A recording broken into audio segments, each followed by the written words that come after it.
Twilight Zone Tuesday. The episode I'm talking about today is Nick of Time. This episode opens with a couple on their honeymoon. They are road tripping to New York and their car breaks down in Ohio. So while they're getting their car fixed, they go to this diner to get something to eat. We can already see a little hint of the husband being superstitious because when they're walking, he doesn't let her split the pole. While they're waiting for their food at this diner, they have on their table a little penny fortune teller. And then Rod Serling tells us that this town is on the outskirts of the Twilight Zone. They're waiting for their food. They start asking this machine questions. He asks if he is going to get a promotion. It says that he will. I also just want to point out that on their table is an ashtray. What a time to be alive. I wish I could have experienced that. So then he calls his office and he is informed that he, in fact, did get the promotion. They're eating their food and he is still asking this machine questions. He's asking when they should leave, what's going to happen. And because of the answers from the machine, he decides that if they leave before 3 o'clock, something bad is going to happen to them.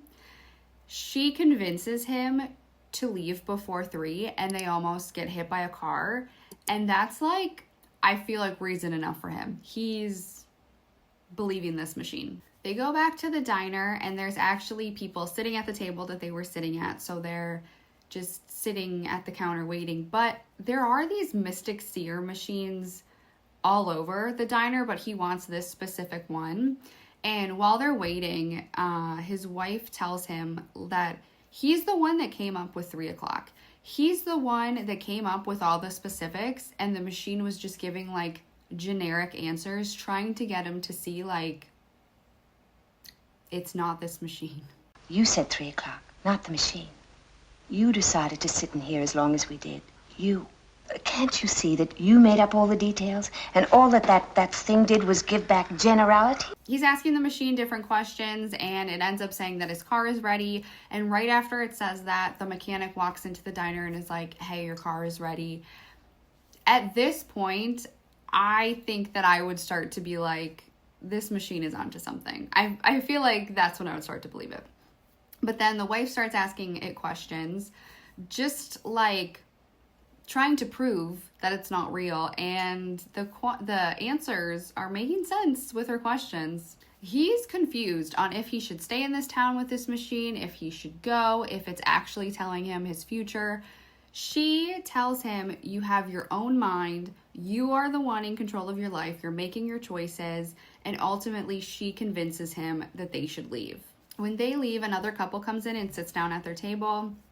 They start asking the machine questions if they can leave this town yet, and they look real worn out.